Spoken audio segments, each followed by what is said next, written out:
You said Jurnee was boss from the beginning. This is a good question to kick this off. I want to see what she got to say. Jurnee Smollett is the Emmy-nominated actress whose powerful performances, from Friday Night Lights to Lovecraft Country to Apple TV's Smoke, have earned her critical acclaim and the respect of Hollywood's greatest. Denzel, he started improv with me and kind of going at me in the best way. And he called my manager afterwards and was like, Alongside her, the sister who stood by her side through it all, Jazz Smollett, producer, interior decorator, and star of Living by Design. When she was doing Full House, I was in charge of cutting up her overalls and putting patches on them. From family secrets to motherhood, these sisters aren't holding back. Was there any jealousy, competition? you trying to get real deep. There was a point when you were broken on the verge of quitting acting. I was really kind of insecure about my looks. The roles were just awful. And it was like, I don't want to be the best friend that dies on page 36. Join hosts Martin Luther King III, Arndrea Waters King, Marc Kielburger, and Craig Kielburger for a heartfelt conversation about sisterhood, determination, and finding your way back to yourself. Knew God was going. You're either going to, in this moment, push through and become the most authentic version of yourself, or you're going to become alive.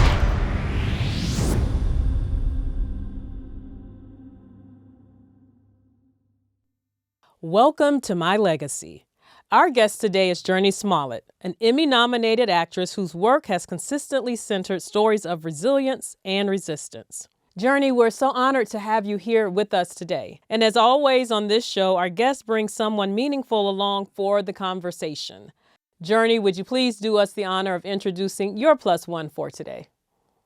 Oh, I love that. For one, thank you for that introduction. I'm so humbled and honored. And yes, my plus one is my big sister, Jazz, who is amazing in her own right and really a force in our family and such a pillar in our family, and my best friend and someone who I call for everything: mom advice, career advice, dating advice, life advice. And Jazz is a producer, a creator, a host, and just an all-around amazing human being. So I'm happy to have her with us. Welcome. Welcome. Thank you. Jazz, you and Jurnee are two of 6 siblings. And even though she's younger than you, you've said Jurnee was boss from the beginning. Can you share? I probably did say that at some point. I'm sure. I know I said that. Okay. Are you changing it now? I don't know. So can you share a story from your childhood that showed you Jurnee was always going to be a force? Oh, wow. Oh, wow. This is a good question to Oh, kick this okay. off. I want to see what she got to say. So I guess I have to go with the first thing that comes to mind. But I mean, there are many. But she first of all, she had a walk that was of confidence. And she would just walk into rooms and she would just you could feel her presence. You could feel her smile and her warmth and her command. But the first thing that came to mind for some reason when you asked that question was that my mom always told this story. So we were waiting at home when they were at the hospital and Jurnee was being born. So, because you talk about the beginning, right? Mm-hmm. So when she was being born, I remember getting that phone call on one of those phones that used to hang on the wall. Yes. And you pick up the receiver, and my older brother picked it up, and this was the first time we were home without parents. And they called and they said she had been born and it was a girl. I was screaming. I had begged my mom for a sister. And I was just so happy. And I just remember the excitement of knowing I was going to have a little sister. And then hearing the story, and we had welcome home signs and all these things, and hearing the story that she had fallen asleep for 2 hours in the birth canal. Oh, my goodness. So that was the story that my mom always told. So I was like, you know what? She's coming out on her own time. She's doing it her way. And I respect that. Oh my goodness. Wait, you fell asleep in the birth canal for 2 hours? My mom has always told that story as, and crediting that story as to the reason why she named me Jurnee, but because she said she was always saying, this girl's a trip, like when she was in labor. And that, yeah, I fell asleep for 2 hours. I wasn't ready to come into the world yet, clearly. You were trying to make up your mind. So Exactly. let's talk about your mom, because your family moved 13 times before you were a teenager, Jurnee. But at every single home, your mother hand-built a table. What did that table represent for you, and what memory comes up for you thinking about your mom?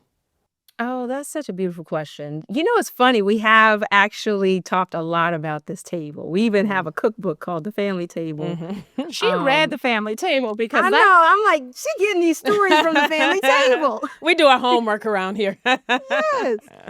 And yeah, she would build this table. She would go to the local lumber yard and buy butcher block or buy 4x4s and like bond them together. And this table was quite symbolic of a number of things, I think. One, the spirit of just doing it yourself. If a job needed to get done, she was going to do it. And she expected us to have that same sort of philosophy in life. Like, don't wait for someone else to do it. And don't wait until you even have necessarily the money to do it. You know, it's like if you want a table that would cost $500, $1,000, like, go and make it. You don't have to wait until you can afford it. You can have nice things. You can live your life now. And I appreciate that she made us very self-sufficient. She made us very independent, very sovereign, you know, and that, I think, is a quality we are all blessed to have inherited, because nowadays, regardless of the industry we all work in, you know, our youngest brother works in tech. Another younger brother, Jake, is a chef, and Jazz and Jake have this incredible design show called Living by Design. And so it's like, you know, whatever we do in life, it's not about us like waiting until someone gives us the approval to do it. It's about finding the tools. It's about finding the materials that we need, the crew we need, the squad we need, whatever it is. You know, that philosophy, I think, has benefited us in our own lives, you know, of like, yo, just get it done. You know, like, where's the need and how do we make it happen? Not accepting no for an answer. So it also seems that it fostered creativity. So how would you say your mom created an environment that really did foster creativity? Oh, Jazz. I mean, it was So all many about ways. creativity. Yeah. Everything was centered In so many around ways. creativity. Cooking, Mhm. you know, growing up, we would watch nothing but classic movies, listening to classic music. It was all She had about us creation. performing Raisin in the Sun in the living room. We were from Yep. the stage play, we were reading plays very early on. Yeah. You know, She we would put were a plywood in the middle of the living room, and if we wanted to learn how to tap dance, okay, start tap dancing. Yeah. You know. Yeah. We had entire libraries in our living room. So we had the Encyclopedia Britannica, and you know, that was like a major investment, a big deal at the time. And they were on those homemade bookshelves. Like, everything was about, we were creating all day. Cooking Yeah. was a whole thing as well. She was baking bread from scratch. We were learning how to do all of that. We were cooking from like 7, 8 years old. We learned how to be self-sustaining. And so Yeah. a lot of that has carried over, like Jurnee said. And then further, you know, a lot of those building and cooking and all of that have carried over into our careers and also into our lives. And Jurnee has a garden. I have some fruit trees, you know, that you were like, okay, how can we be self-sufficient? Like, how can we be sustainable? And she definitely imparted that spirit. And the arts was such a center of our life. We had the ups and downs financially most of our childhood, but for her, whether it was a birthday or Mother's Day or Christmas, she did not want us buying her presents. And to this day, still, she's like, I want you to do a concert for me. Oh. And it's like, y'all go but we was like, oh man, we gotta like, because she You had to bring it, because if you were doing Raisin in the Sun, so I mean, yeah, Listen, she was having my older brother Jojo trying to sing "I Will Always Love You." Okay, when he was 15, it was like, no, but she definitely was like, I just want you all to just share your gifts and cultivate your gifts. And that was the greatest gift for her, is to have us deliver a poem or a monologue or sing something or somebody play an instrument. Truly, to this day. So you have this incredibly creative household, this artist colony, 6 kids. Many of you, of course, end up pursuing careers in entertainment. Was there any jealousy, competition? How did you guys like navigate all this as a family, having this wonderful experience? There really would have been no room for that, because the reality was we were like a farm family, we always said. Everyone had to pitch in. Everyone had to do something. I remember when Jurnee was little and she was doing Full House. I mean, I took her to the audition. Obviously, I didn't drive. I didn't drive yet, so I don't even remember how. I walked her in, and I remember her reading her lines and being able to read from her script and being impressed by that when going to the table read with her. But also, I make the point to say that when she was doing Full House, I was in charge of cutting up her overalls and putting patches on them, and designing these little overalls she had, which were basic overalls, but then putting holes in them because she was this really like scruffy kind of kid and attitude and all of that. And so my mom was like, or helping twist her hair. So there was like all of these ways that everyone was contributing to the character thing that everyone did. Yeah. So there was really no time or room. We were like our own little artist colony, like everyone's collaborating and sharing and figuring out how to get it done. Now, when Jazz says cutting up my overalls, like it's the overalls for the character that I wore in the show. Because my mom never, during Full House, she was like, no, she's gonna wear her own clothes, and we're gonna do her hair. No one's touching her hair. And so, yeah, it was such a thing of like, if one person's winning, we're all winning. We're all pouring back into the pot. And we're all invested. It's such a tribal mentality, that I think it's so easy for us now that we're adults to take for granted. But going to other people's homes or, now being of an adult, you realize, oh, this was actually really rare. Like most people didn't grow up like this. And it's an incredible blessing that we were given by our mom of like, yo, we all in this together. Well, let's talk a little bit more too about why you all were growing up as children, because Jurnee, you won this incredible honor at just 11 years old, the Critics' Choice Best Young Performer. But then, as a young woman, there was a point when you were broken on the verge of quitting acting. She did her research. Ooh. Damn. Can you take us back to that moment? See, y'all can adopt me. I will fit right in with your family. Come on, I know. I love it. When you had to decide, do I keep fighting for this, or is it time for me to walk away? Yes. There's definitely a moment. I've been in front of the camera since I was 10 months old. And so it's interesting because there was a period when I was like a teenager and transitioning into being a young adult.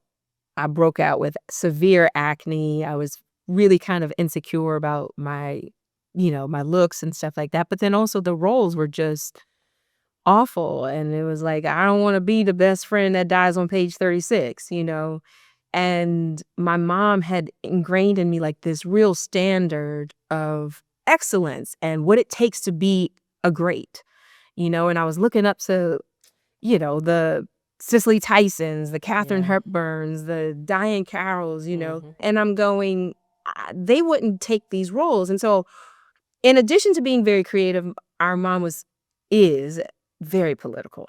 Very, very political. And so volunteering at a young age, all of us were expected to be attending marches, going in the voting booth with her when she was voting, being on the corner holding up signs, protesting things. And so while I wasn't finding real fulfillment in the arts, I was finding a lot of fulfillment in the nonprofit world. And, there was this organization called Artists for New South Africa, which really was a village of artists and activists that kind of, helped raise me in a sense. Samuel Jackson, LaTanya Richardson Jackson, Alfre Woodard, Blair Underwood, all these people who were at the time, they founded the organization in the early 90s to rid South Africa of apartheid. And then it transitioned to more of an HIV/AIDS prevention organization. And I was doing a lot of volunteer work with them, and I was their youngest board member. And I felt so fulfilled with that work. I was going into schools here in Los Angeles through a program called Positively Speaking, and I was speaking about HIV/AIDS prevention, and kids would look at me and be like, "What is the chick from Roll Bounce doing in my class right now, telling me how to put on a condom?" And I was on a delegation on my 20th birthday to South Africa, actually, with Artists for New South Africa. And I went there, and we were building a well in Ingwavuma, a township in South Africa, and visiting like Khayelitsha and all these different places. And it was just a life-changing trip, honestly, in so many ways. One, it gave me a level of humility and gratitude and an awareness of my own privilege in just being born in this country, right? And I saw the work we were being able to do, and it dawned on me really that, well, this work is so essential. This is like food for my soul. But we were able to get there because of the platform that all these artists were using.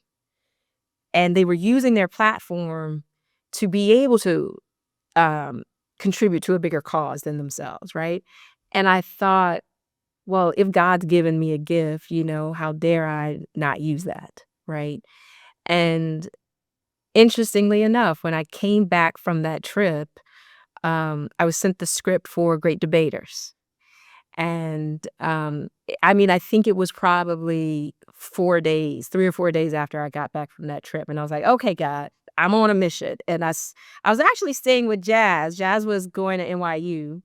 And I went to the Schomburg Library and I started researching Melvin B. Tolson. And when I came back to LA, it was like months before I even was able to get an audition. And my initial audition was not even an audition for me. It was, they called me and asked me to just be a reader for the gentleman that Denzel was thinking of casting as the male character.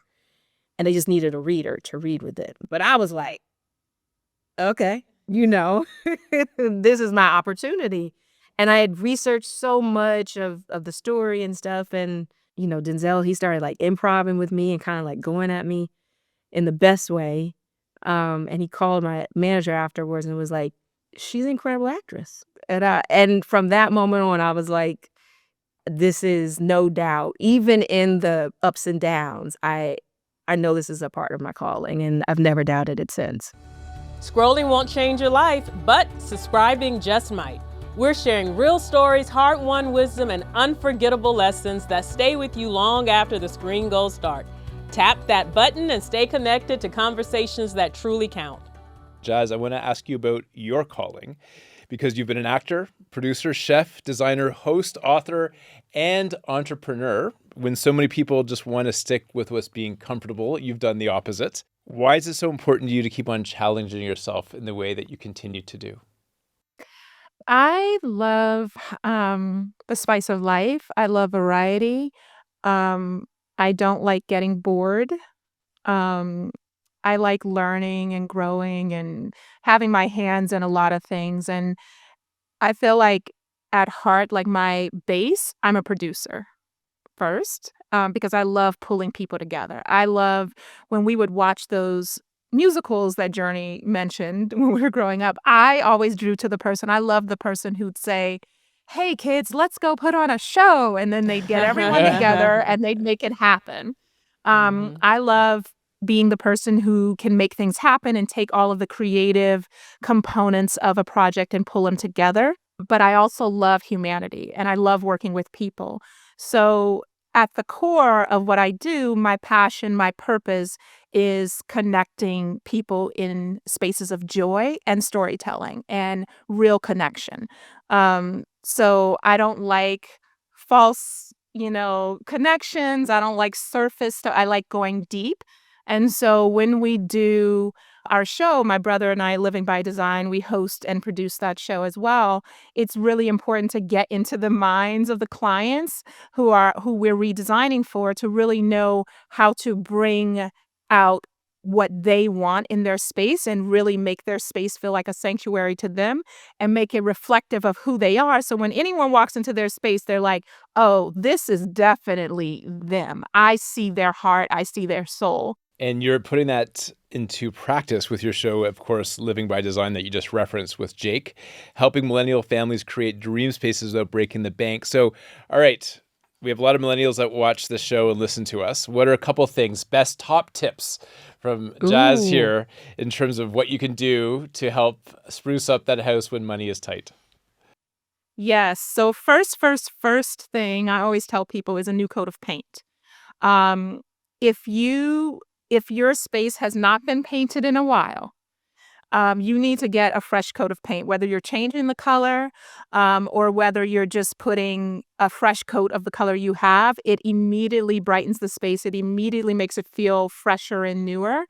The other thing I would say is don't be restricted to what you consider neutral. So neutrals are not just tans and off-whites and creams and whites and things like that. Neutrals are also navies. Neutral can be a sage green. You don't have to be stuck with just the lighter colors to go neutral. Don't be afraid of color if you love color. And the third thing I would say is to really think about the function of your space and the heart of your space. So really think about if what you're doing to the space is going to be functional, but also stylish at the same time. And you don't have to follow any particular set of rules. You can have your sofa floating. It doesn't have to be against the wall. That might not be the best suited for your particular living room. So really think about how your living room is structured. And then the last bonus tip I'll say is bring greenery in. It's great to bring in live plants and things like that, to bring the outdoors in, because we are natural human beings and nature makes us feel alive. One of the things I love, though, about also what you all do on the show is you all thrift a lot and you'll remodel like an old bookcase that you get on Facebook for free and you'll paint it or rebuild it. I call it online thrifting.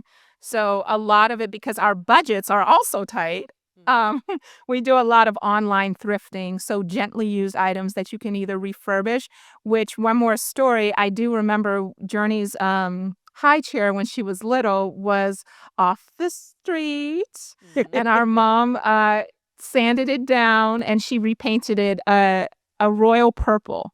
So let's talk a little bit more about sisterhood. Because outside of my relationship with my husband and our daughter, my sisters are the most important relationships in my life. And you all seem to have this incredible bond that only sisters can bring to each other, because sisters are the people that can make us laugh the hardest. They are there when we need them the most. They tell us the truth when no one else will. Jurnee, what's one truth your sister told you that you really needed, even if you didn't want to hear it at the time? Oh, you trying to get real deep. Honestly, the thing that popped recently into my head would probably have been like some cooking advice. And you didn't want to hear it? No, because you asked the question about competition. We are not competitive at all, except in two areas. Okay. All 6 of my siblings, no, 5 siblings, but all 6 of us kids, right? We are so not competitive unless you're playing a game or if you're cooking.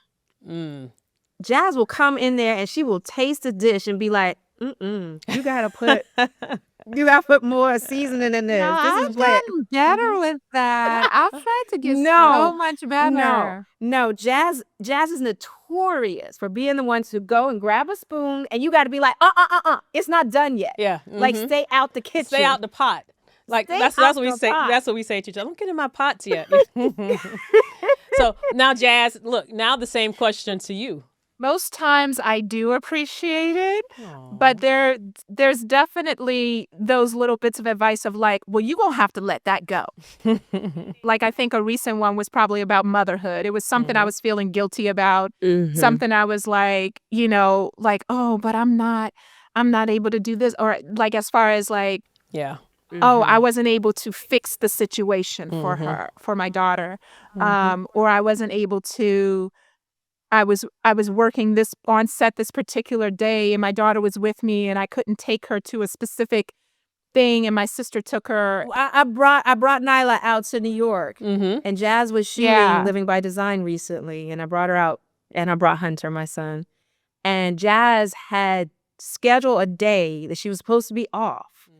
And she had scheduled this day. Listen, let me tell you, she was gonna take Nyla we was going to dance theater Harlem. She was taking her to the dance theater class. She was taking her to the museum. She was gonna take her to see the Rockettes that night. She had the day scheduled because Jazz she will pack a day. She's a producer. Exactly. And she's like, I'm gonna show you the town. I'm gonna show you, And the set ended up needing Jazz to work that day. And it was the only day she was going to have off the entire time Nyla was going to be there. She was so, like, she felt so bad and so guilty. And, like, we both have a tendency in certain areas to struggle with mom guilt, which I think a lot of moms can relate to. Yeah, exactly. And it's not just working moms. It's like, the gamut. Yes. And so there's often times where we both have to remind each other of that, of like, they're not going to remember that. What they're going to remember is just how present you are there, how present you are when you are there.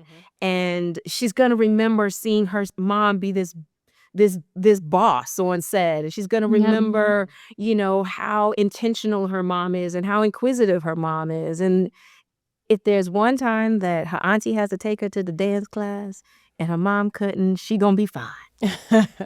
Yeah, and it's the way Jurnee will say it. So, Yes. like what you said about how she'll be a boss, the way she'll say that is be like, you gonna have to let that go. And it's like pointed. It's like, and you're like, because she's saying it to me, she's saying it to herself, and she's saying it to all the moms in the world.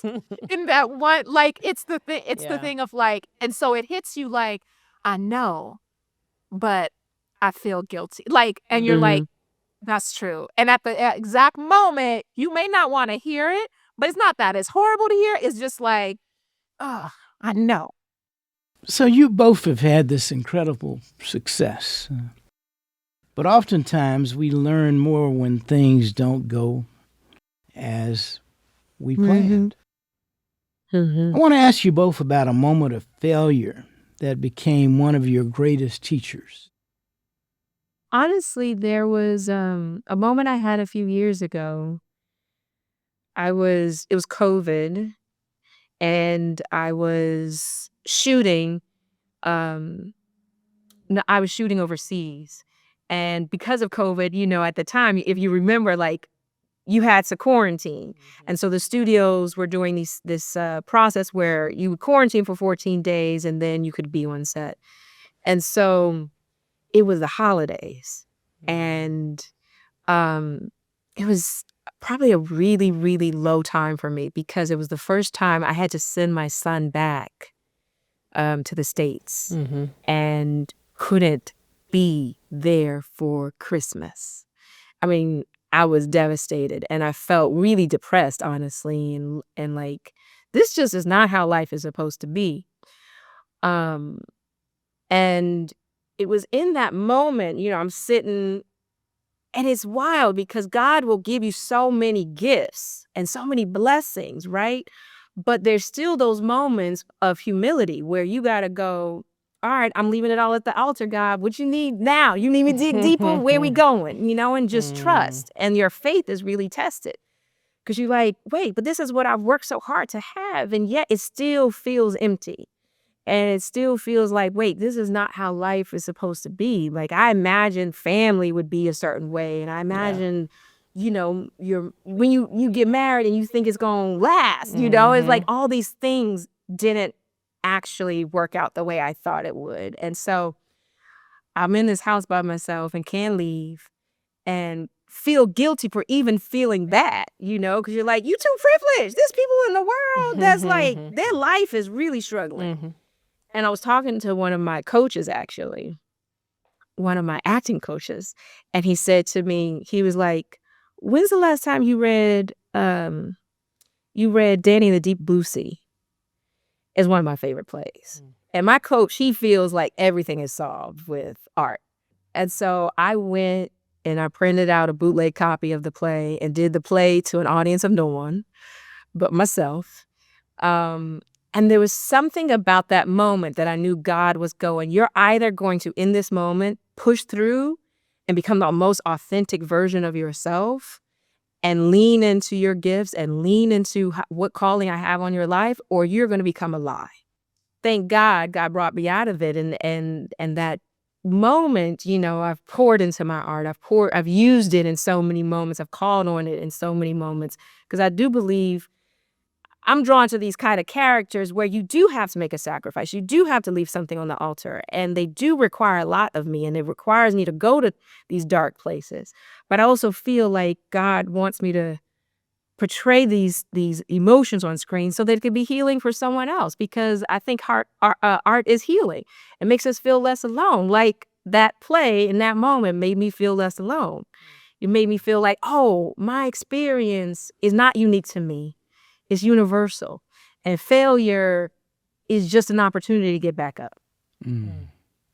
Now, Jurnee, for your most recent role on the series Smoke, which is on Apple Plus, you gained 20 pounds of muscle to play Michelle, a former Marine turned detective. What did you discover about strength through that transformation, both mental strength and physical strength? I learned a deeper appreciation for willpower and pushing yourself past your own limits.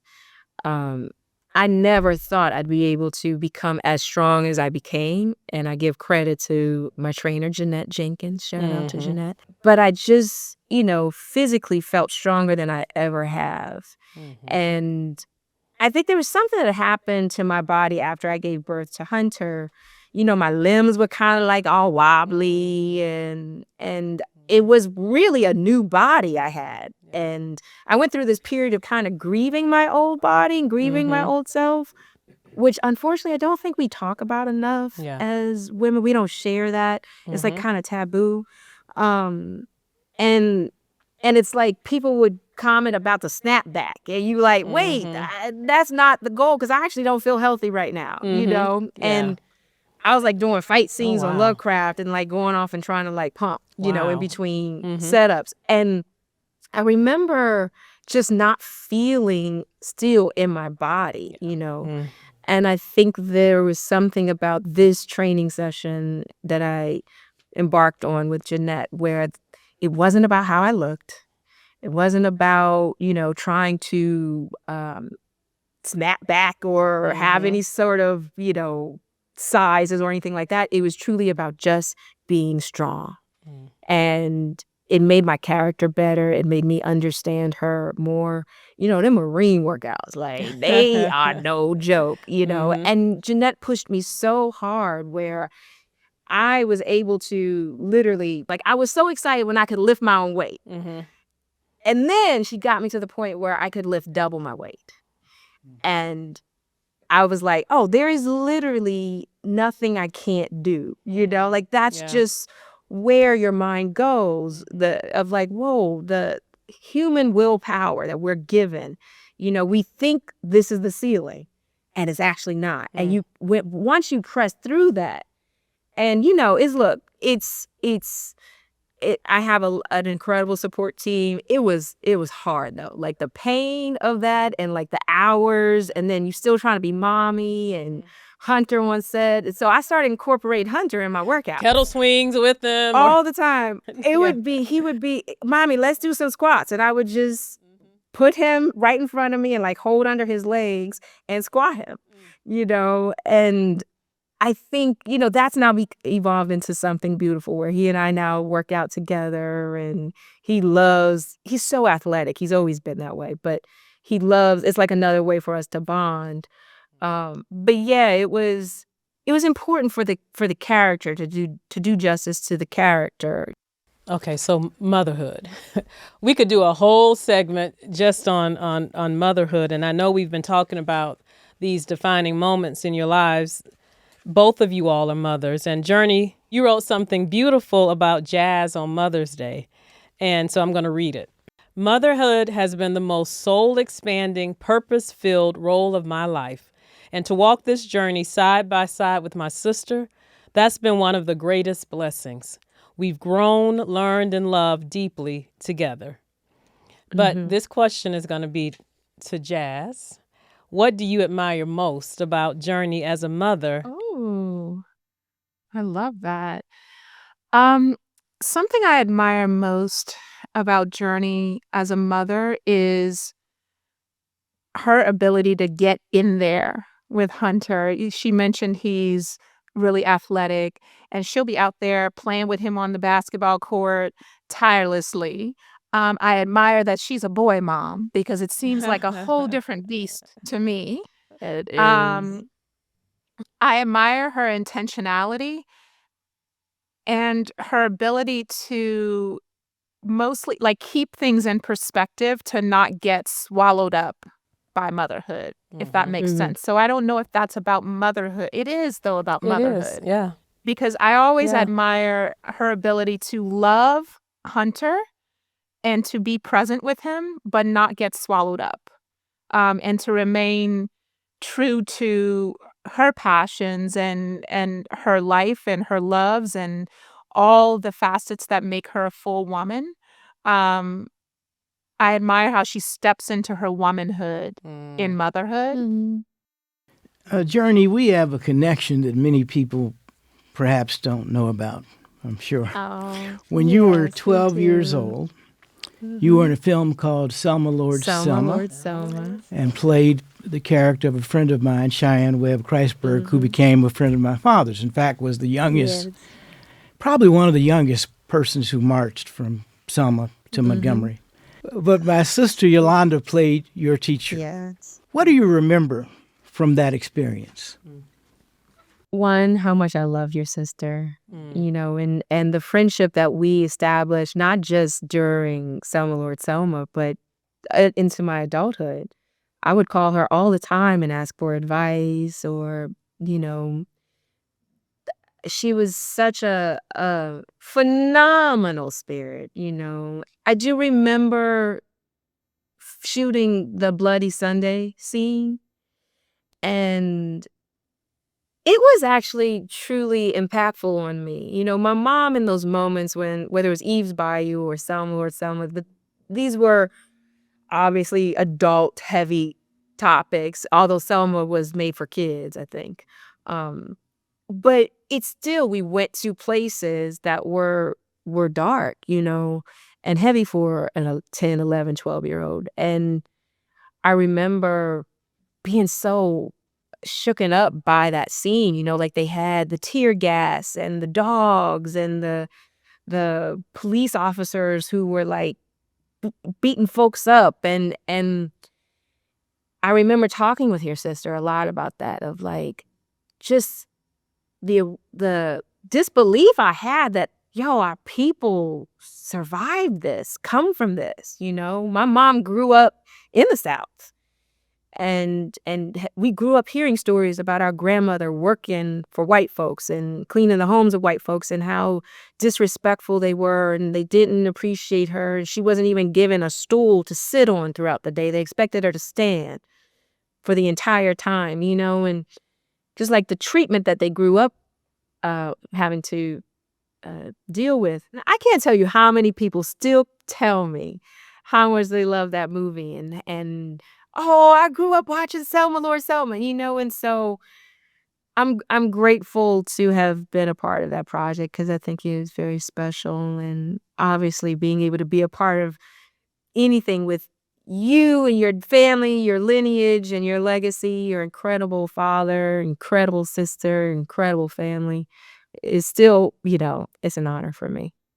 For all of our listeners, I cannot recommend that movie high enough. It is terrific, and it was well done, and it's just in a way, because it was made, I think it was shown on ABC, but for Disney, so it's dealing with a very hard subject, but in a way that children, I think, can truly see and understand, and without sensationalized, but not. I mean, it's a great movie. So if anyone with little ones, particularly January and February, sit down and watch Selma, Lord Selma together as a family. Now, Jurnee, I want to end this conversation with another one of my favorite movies that you were in, The Great Debaters.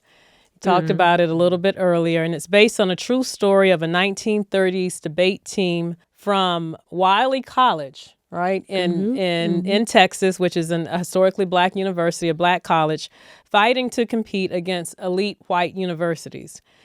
I've heard that you've shared that the film completely changed your life. How does this experience on The Great Debaters and that story continue to inspire you today? Oh, great question. I mean, I think on a number of levels, artistically, it was like taking a master class. I think having the opportunity to not only act alongside some of Denzel's, to me, greatest actor of all time, of our generation, and I think not just only acting alongside him, but being directed by him. It was truly my university.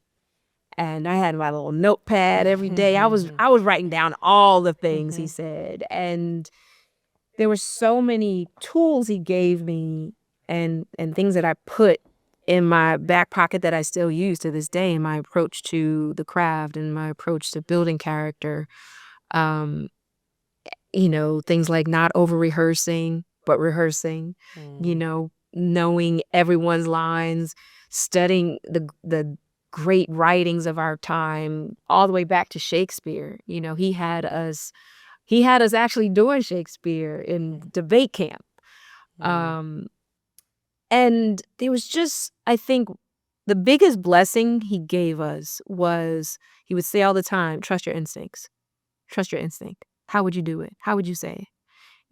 And he didn't want us looking outside of ourselves to him for the answers. He really wanted us to understand the importance of breathing life into a character and loaning your soul to that character in order for it to have a soul.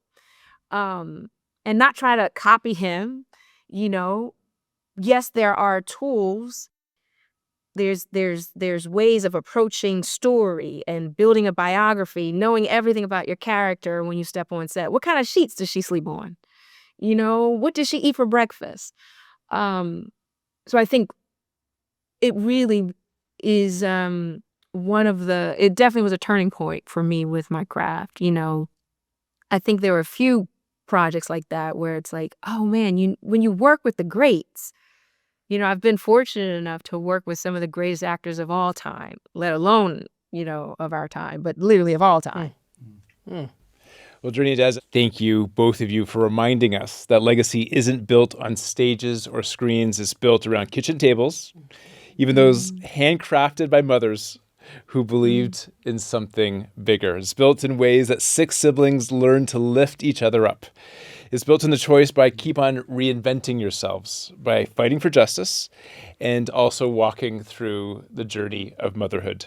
Thank you for your honesty. Thank you for your courage. Thank you for your passion. Thank you for your love. Thank you for allowing us to glimpse so briefly but meaningfully into your family. And thank you for living your legacy every single day. Wow. Thank you so much. And thank you for having us. And truly, we look to you all and your family for so much meaning and inspiration on the daily. So thank you for the contribution you made to our life. Thank you for joining us. New episodes drop every Tuesday. Don't forget to subscribe so you never miss a moment.